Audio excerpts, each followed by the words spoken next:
I usually have one event, or I used to be more of a road warrior. Like I'd go do a bunch of readings and talks and A book tour, essentially. I mean, kind of a book tour, but like publishers don't really, unless you're like a mega star, and even then, those folks don't even necessarily usually want to do it. But like, they in certain circumstances they'll budget for book tours, but the publishing houses have figured out that even the most successful book tours don't really move the needle on copies that much. What moves the needle on copies is getting fantastic reviews, getting in all of the getting interviews at places and outlets that have 12 million audience. So that you could go read books at 10 bookstores across the nation and 300 people, even if you were a megastar and 300 people come, then you've sold 3,000 books, but maybe that's if everyone bought one. And it's kind of draining, like especially in winter. So I might do one at Book People, one at Auntie's Books in Spokane. It's a pretty cool bookstore. I like to support local and regional places. And then it coincides, my book release coincides with kind of the opening of ski season. So I might do a little self-styled ski safari book tour and just read in a couple towns where I go. So it's a write-off. That's good. Go to my hometown maybe. But go skiing? I just bought a season pass at Schweitzer, so my son is home from being away for a couple of years, so he bought one too, so we're gonna try to get out. Yeah. Awesome. All right, you ready to get started? You bet. Awesome. Turn this baby on.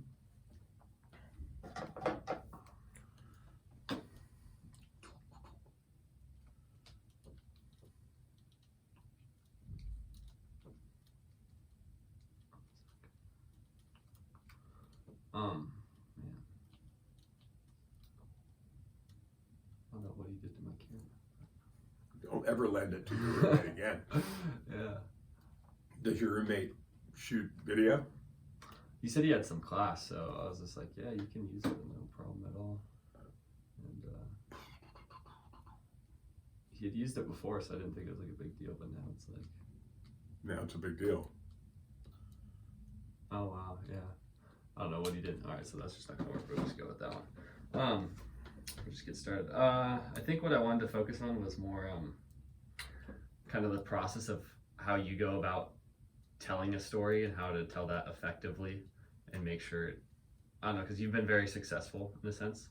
So how are you rating that? I don't know, because you have great reviews, just like you said. Your books have done well.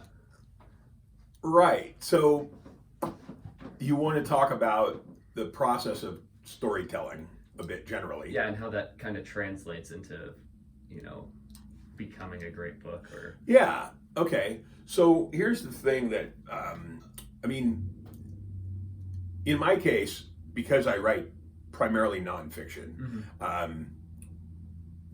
the same thing I think applies to sort of any form of storytelling. In the case of nonfiction, I'm telling stories that generally already exist out there in the world. Like it happened. There's an event that happened, characters or historical figures who were there. And in many cases, I typically try to pick stories that have really compelling consequences. They're often they're often big stories, empire shifting stories, as in the case of Conquistador. I wrote a book about the conquest of the Aztecs. So you've got, two civilizations coming together that had never even seen one another before, the indigenous people of Mesoamerica and the Europeans and the Spaniards who are landing. It's like they just landed on the moon. But so let's say you've got a story that's already been told. In my case, the daunting thing is that often they're like pretty big stories, like they're not unknown. They've been covered by some of the great historians who've ever lived. So the challenge for me usually is to figure out, okay, what's the best way to tell this story, that hasn't been told quite this way before, and also, that keeps readers, because I write history primarily, that keeps readers locked in. Like they want to turn the page, Yeah. And so there are different ways to figure out how to, the challenge, of course, is I need to be true to the history. I need to be, I need to do all my research, and I need to read everything that's ever been written about the story I'm trying to tell. And then I have to figure out, okay, what are the things that resonate with me? Like, what's at stake here? And also, who are these characters? Like, how do I develop them? If they're just names on a page, then the reader doesn't really care about them. They have to be people that very quickly the reader starts to understand something about them. Like you even in nonfiction, you have to develop your characters just the way you would in fiction. So once I've just decided on the book that I'm going to write, then my process is, because in nonfiction you usually have to write a proposal, so I'll spend a bunch of time, months usually, writing a kind of outline, or it's a proposal usually, and it's a miniaturized version of that book, and they're really helpful because you end up writing like summary chapters of the entire book. So you condense the whole story, you crystallize it into this manageable thing. And what ends up happening is, because of the nature of that crystallization or that compression, you get at the heart of you get at the heart of the people, the action, and the movement, the narrative arc we talk about in literature and creative writing classes, and so whatever subject I'm taking on, the process is kind of similar, where I try to distill down the essence of this story. Like, what is it that drew me to it in the first place? How do I convey that to readers in a way that they're like going to be wanting to know, even if they already know what happened, that they're still going to want to read it to figure out how the hell it happened. And that also involves some, I would say the biggest challenge, and the thing that I've probably gotten the best at, mainly because I've practiced it over the course of 7 books, is determining at what point chapters need to end and where you leave the reader, again, while being true to the content and the story and the characters and the historical record. Where do you leave the reader so that they just have to turn the page to figure out what's going to happen on the next page?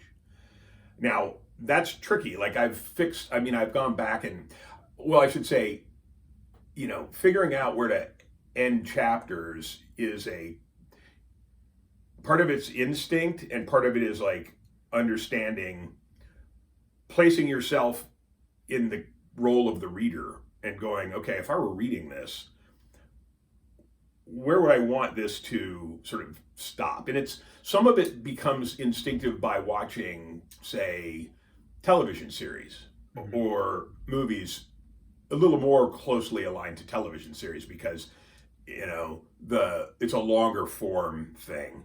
And so, where there's like, it's kind of like a mini act, and then that act ends usually at a right place. I mean, filmmakers talk about the cliffhanger, and in a way, you're basically creating a whole series of miniature scenes that involve small cliffhangers, right? And I am not manipulating the audience. I'm just deciding, based on what I know the story, where I know the story goes, okay, this is an appropriate place to stop, right? And then you pick it up. And so a lot of times what I'll do is go through an existing book, and on my shelves there's hundreds of them, and I will, if I take a book that is a pretty good version of the thing, it's like a 50-year-old book that covers the same content that I'm going to try to tell about, I'll go through it and and sort of try to map it in my head. Where does this story have most of its impetus? Like, where's the action? Where are the characters becoming really imperiled? At what point, do things of great drama occur? And then, and the other thing is figuring out what to cut, because a lot of historians, and I think the genre I'm working in is called narrative history or popular history. So it differs from the so-called academic history, but so you can get all the facts and the information and the overall story of what happened from academic historians, but they often have a different audience, and they're so concerned with getting everything, showing how much they learned and how smart they are, and they put that in there at the expense of a good read, right? So I try to pare down things that seem extraneous to the propulsion of the story, right? Okay, thank you. Do you think you've become a better storyteller as time has gone on, or if there was a specific point where you kind of realized the importance of being good at that, or how that would prepare like? Yeah. I mean,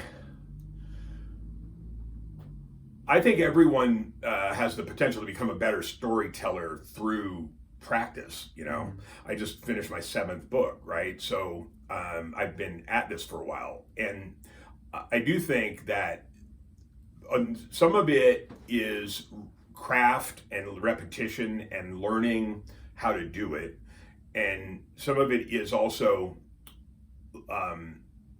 letting go a little bit, right? So I think my newest book, Labyrinth of Ice, which comes out December 3rd, it's probably going to be, at least at this stage in my writing career, it might go down as my best book so far. So if that's true, I mean, and that's like, there's a difference between what reviewers and readers. There's a difference between what reviewers and readers think your best book is and the things that you think your best book is, and they're hard to compare anyway because they're about different subjects, and so sometimes the story itself is just really compelling, but have I gotten better over time as a storyteller? Sure. I think I'm getting a better sense of what to leave out. I'm getting a better sense of narrative tension and forward movement. I'm getting a much better sense of that it's not so important to have every last detail in the book at the expense of what makes a good story, right? And I think I'm also getting better at having at making decisions about, let me phrase this a different way.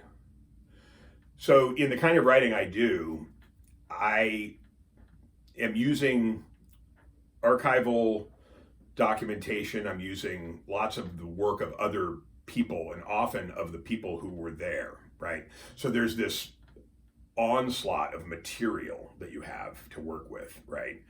And you're basically plucking the language of dead people from the grave and letting them speak again. And by doing so, you're making these decisions about how they say what they say, when they say it, and how it fits into the overall story. And for whatever reason, in this last book, Labyrinth of Ice, I think I nailed the right balance of how much they're going to say and when, and and also the right balance of how much reflection or supposition that I inject as author into the story. And in Labyrinth of Ice, I tried to stay out of it as much as possible. And by stay out of it, I mean So there are all the editorial choices that I'm making by deciding what you're going to have these people say. Now they actually said it, it's a quote, but they say a lot of other things too. And so it's how you it's how you read everything that exists that they've said, either in diary, journal, and that other people have said about them, and then how you interpret what their language means in the context of the overall story. And so by stay out of it, what I try to do in Labyrinth Vice that I think I did better than I ever have is just tell the story and let the characters tell the story rather than imposing my own authorial voice within the context of the narrative to try to show either how smart I am or my opinion about what's going on within the story. I try to get completely out of there and not say much. In fact, I don't say much really until the epilogue the epilogue. There's part at the end where I kind of talk about the overall significance of the Greeley expedition in a modern context. And at that point, I weigh in on how I think it has been important. But for the most part, I let the characters do the talking, the figures, the historical figures. I call them characters. They would be characters if it was a novel, but they are characters in the book, and so is the Arctic. It's a character, so I let it do the talking. Would you say this is going to be your best reviewed book? Labyrinth Vice so far has my best pre-publication reviews. I have 4 from biggies, Kirkus, Publishers Weekly, Book List, and Library Journal. And then there are a few others that we know are forthcoming that are pretty significant. And but reviews are not, they're important. Reviews are really important, not only to drive book sales, but to get the word out. And, I think at an earlier point in one's career that you care much more about reviews, because they validate what you've been doing. So, you're like, you feel like you've written a really good book, and then a reviewer basically says that on their own. Yeah. And then you're like, it makes you feel good. Yeah.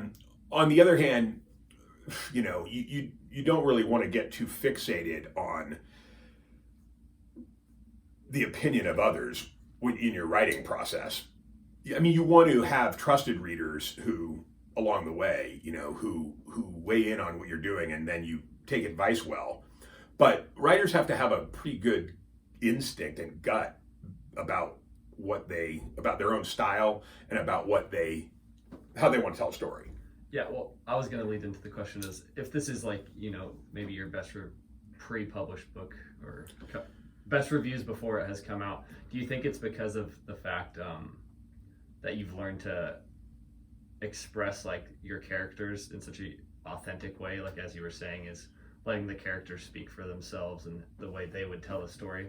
And do you think that's like something you develop over time? Because I feel like that's incredibly difficult. Yeah, to understand the character and then...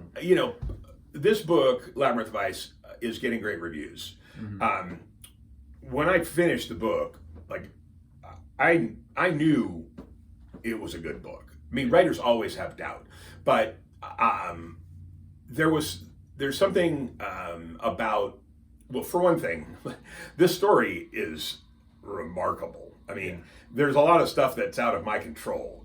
These men went up to the Arctic and did amazing research, and they did amazing exploration, and there's triumph in this book, and then they survive untold hardships, and there's the nature of the way this story unfolds is that there's like, they get stranded, and then there's all these rescue attempts from the United States to try to go get them, and these rescue attempts get thwarted because of the ice themselves, and so there's all sorts of peril and danger and death. And so part of it is that there's an inherently good story, right?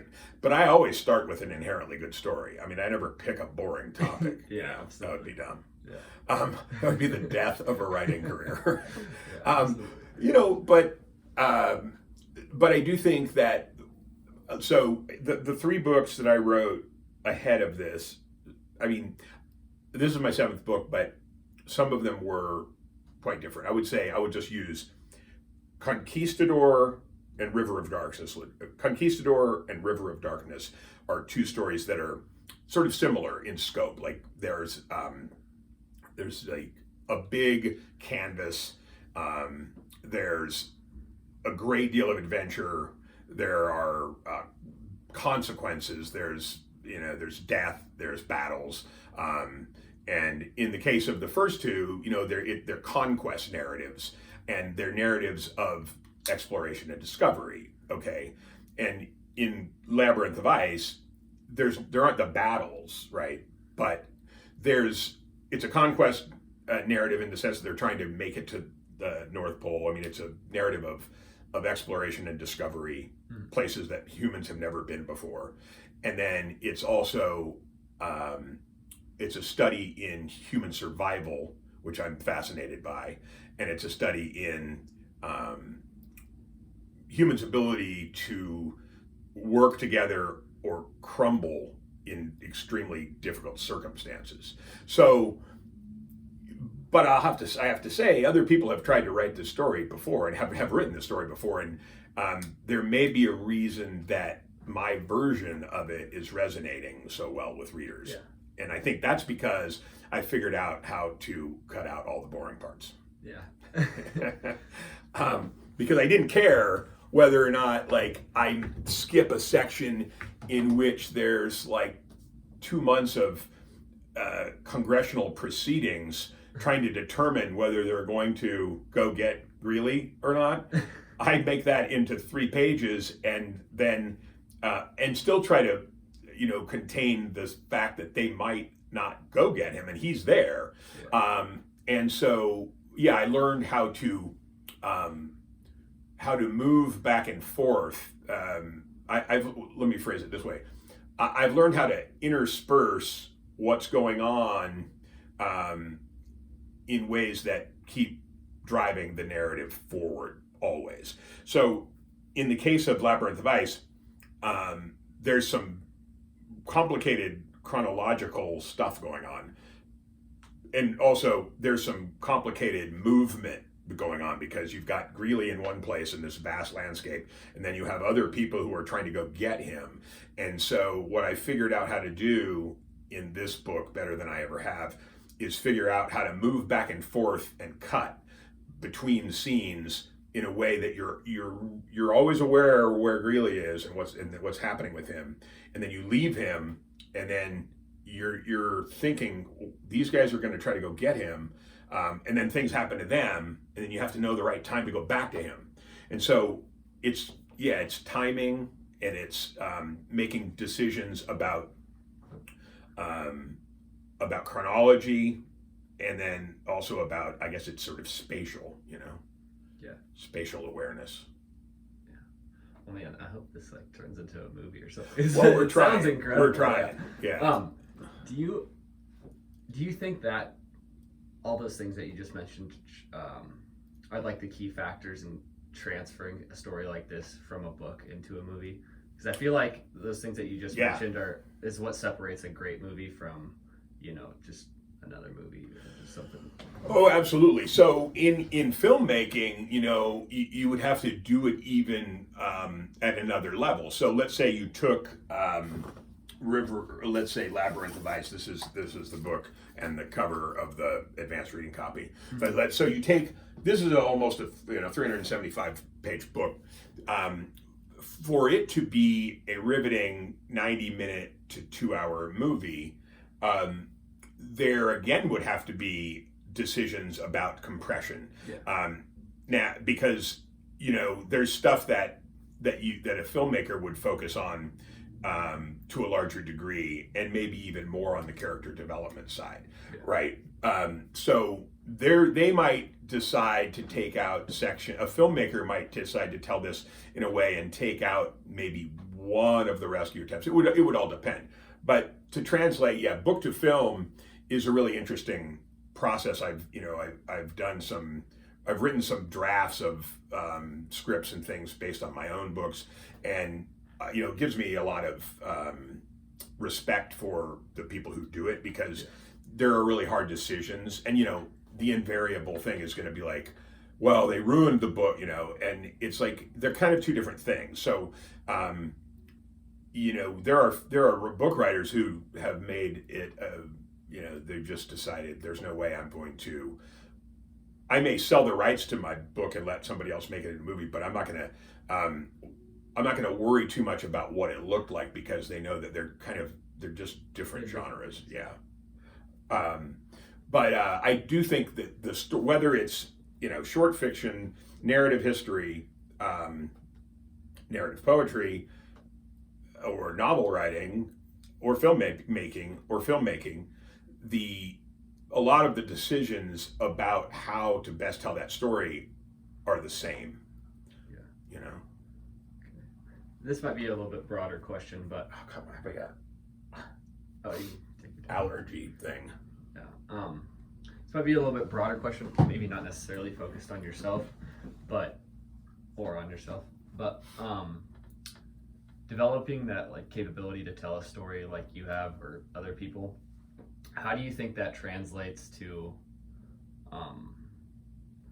being able to like turn it into a TV show or a movie or something like that? Wow. Well, since I haven't pulled it off successfully yet, I might not be the best person to answer that question. Sure. But I mean, I think the biggest thing has to do probably with persistence for one, and then also, I mean, TV there's a great deal of luck involved, unfortunately. Mm-hmm. I mean, there's some of the most fantastic books that you've ever read that have never been made into a film, Yeah.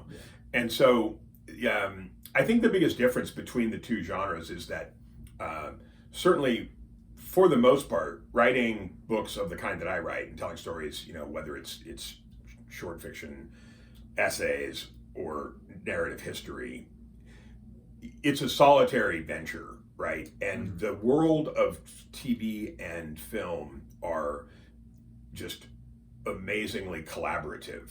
So the biggest thing that one has to get used to, and I have dabbled in the television industry a little bit by being on a History Channel television show, is that there's like multiple voices and opinions being brought to bear on how to tell this story. Mm-hmm. So it ends up being this collaborative thing that a lot of writers, they don't have the capacity to handle that. Like whether it's,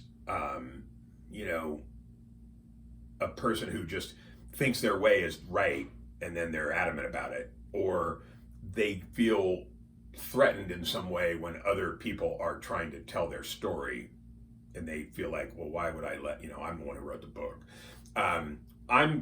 Because I worked in television for a little while, I figured out that, okay, wow, there's people who are, everyone on this set or everyone wherever we were, this location, is really good at what they do, right? And so I'm not going to tell the director, even if I disagree with maybe a decision they might have made, I'm not going to tell them how to do their job, because they're really good at their job for the most part. And that's the same of field producers and sound people and editors and field producers who are out there trying to get the interviews, and so it's a much more collaborative industry. And I think you have to get used to the idea that the story is going to be told by a group of people, and it may not look exactly like you thought it was going to look. It probably almost certainly won't, Yeah. And however, in a lot of cases, they get it right, and if you just sort of backed off a little bit and gone, hey, these guys know what they're doing, then you'll be really pleasantly surprised with what happens. Mm-hmm. Well, I think that's a great answer. Yeah. But that's pretty much what I wanted to focus on for interview because I have most of it from last time. And do you think even though I moved a bunch of crap, it'll still be fine? Yeah. It'd be like, what happened? I think it'd be kind of funny to think. Yeah. What happened to the room? Yeah, he's being evicted. Yeah, it was really funny because I used to, when I was on Decoded, I'd be standing there, right, and they're filming, and I'm like next to my co-star, and something had happened, over there, and I'd be like telling the director, I'd point, I'd be like, did you see, we gotta, or it would be really loud, and I'd be, and the sound guy's just standing there, and I'm like, we can't, cut, we can't, and they'd be like, buddy, Fernando Muga, he's been doing this for 15 years, he'll tell you when he can't hear, you don't have to tell him. He's the one with the headset on, dude. Yeah.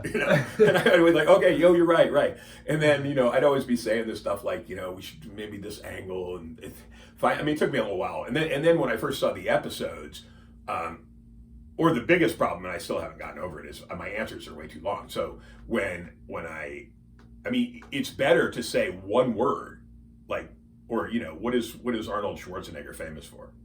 Being buff. But what else? Being that governor. I'll be back. Oh yeah, Terminator. Right, so I'll be back. It has more weight than if he had gone on done a Shakespearean soliloquy. Yeah. Right? They'd be like, "What the fuck? Can he shut up?" But I'll be back. It's just iconic, Yeah. And so it's about figuring out what's timing wise, what's the thing to say and when.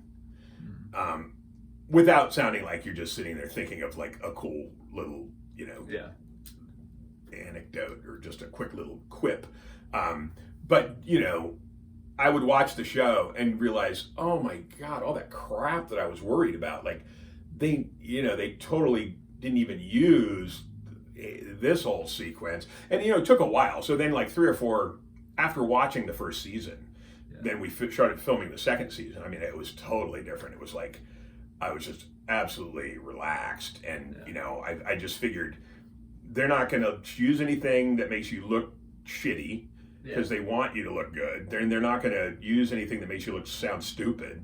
Yeah. Hopefully they'll make somebody else sound stupid. But, and that's a little far away from book writing, but hopefully you got something you can use. How long is the thing you're making? I don't think there's a time limit, but it'll probably be between 5 to 20 minutes. Yeah, it's like a profile-ish thing. So I'll just probably cover essentially how you got into writing, kind of where your background's from.